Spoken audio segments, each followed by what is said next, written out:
Good morning 7th class. कैसे हैं आप सब लोग? बेटा आज हम पढ़ेंगे हिंदी रीडर और हिंदी रीडर का पढ़ेंगे पार्ट 2। ठीक है, पार्ट 2 का टॉपिक है महायज्ञ। मैं आपको इसकी कहानी बताती हूँ। इस कहानी में क्या है, एक धनी सेठ जी थे जो बहुत ही विनम्र और उदार थे। कोई भी साधु संत उनके घर से निराश होकर नहीं लौटता था। वे सभी को भरपेट भोजन कराते थे। वो जो सेठ जी थे उन्होंने बहुत सारे यज्ञ किए थे और दान में न जाने कितना ही धन उन्होंने उन दीन दुखियों को दिया था।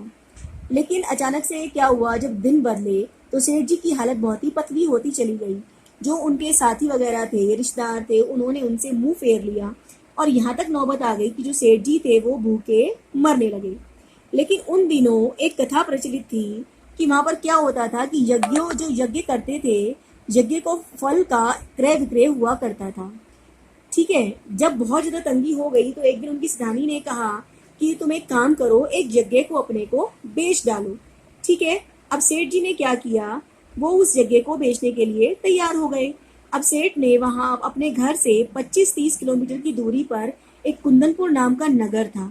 वहां पर एक बहुत बड़े सेठ रहते थे जिनका नाम था धन्ना सेठ। ठीक है, वहां पर एक अफवाह थी कि जो उनकी सेठानी थी उनको एक दैवी शक्ति प्राप्त थी। उनको ये प्राप्त थी कि वो तीनों लोगों की बातें जान लेती थी। तो सेठ जी ने क्या किया, उन्हीं को अपना यज्ञ बेचने का विचार किया। अब उस दिन क्या हुआ, सेठानी ने जल्दी से पड़ोसी से वो थोड़ा सा आटा मांग लाई और सेठ जी के रास्ते के लिए उसने 4 मोटी मोटी रोटियां बनाकर पोटली में बांध दी। अब सुबह सुबह सेठ जी उठे और कुंदनपुर की ओर चल दिए। अब जब सेठ जी थक गए तो उन्होंने विचार किया कि यहाँ थोड़ी देर रुककर भोजन कर लेता हूँ और थोड़ा सा विश्राम कर लेता हूँ। तो उन्होंने जैसे ही खाने के लिए अपनी रोटी निकालकर वो उस रोटी को तोड़ने ही वाले थे तो अचानक से उन्होंने देखा कि वहीं पर एक कुत्ता पड़ा हुआ भूख के मारे छटपटा रहा था। ठीक है, अब ये देखकर सेठ जी को बहुत ही दया आ गई।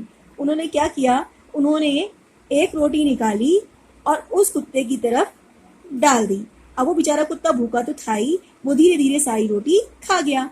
अब दोबारा से क्या हुआ, जैसे ही उस कुत्ते में थोड़ी सी जान पड़ी वो दोबारा से सेठ जी की तरफ देखने लगा। अब सेठ जी ने सोचा हो सकता है ये ज्यादा भूखा हो, तो उन्होंने अपनी दूसरी रोटी भी उठाई और उसे टुकड़े टुकड़े करके उस कुत्ते को खिला दी। अब 2 रोटियां खाने के बाद कुत्ते के शरीर में थोड़ी सी शक्ति आ गई। अब वो फिर से सेठ जी की तरफ देखने लगा। अब सेठ जी ने सोचा कि चलो मैं इसे एक रोटी और दे देता हूँ तो ये चलने फिरने के लायक हो जाएगा। तो सेठ जी ने अपनी तीसरी रोटी उठाई और वो भी कुत्ते को खिला दी। अब जो कुत्ते की आंखें थी वो अब भी सेठ जी की तरफ ही जमी रहीं। अब सेठ जी के मुंह से निकला कि हो सकता है बेचारा कई दिनों से भूखा हो, तो मैं एक काम करता हूँ, अपनी ये अंतिम रोटी मैं कुत्ते को खिला देता हूँ।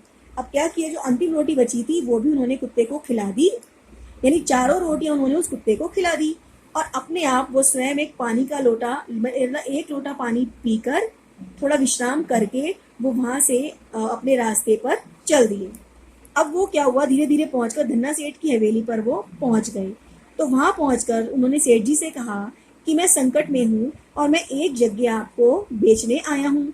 इतने में जो धन्ना सेठ की पत्नी थी वो आकर बोली कि ठीक है, हम यज्ञ खरीदने के लिए तो तैयार हैं, लेकिन आपको अपना महायज्ञ बेचना होगा।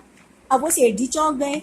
उन्होंने अब वो आश्चर्य में पड़ गए। उन्होंने कहा कि मैंने आज तक कोई भी बाहरी यज्ञ नहीं किया है।